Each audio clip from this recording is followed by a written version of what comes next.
Here is the Defiance Elite bolt and firing pin assembly, and here's a Defiance Deviant firing pin assembly and bolt body.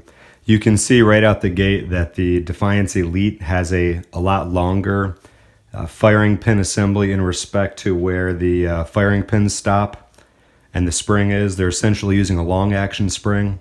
You can see on the older Remington 700 style ones, you've got your firing pin stop here. You've got a short action spring that's almost fully compressed.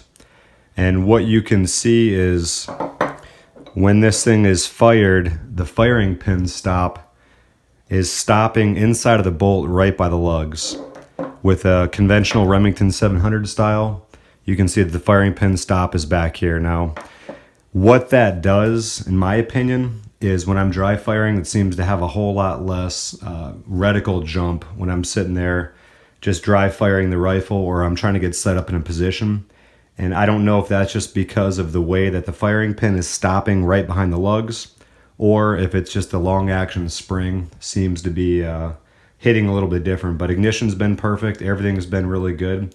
The rifle's been incredibly accurate, so I don't have any complaints there.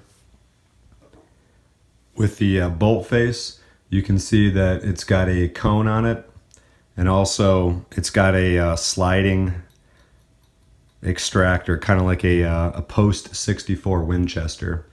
Another thing that's kind of nice about it, it's got a pre 64 style mechanical ejector.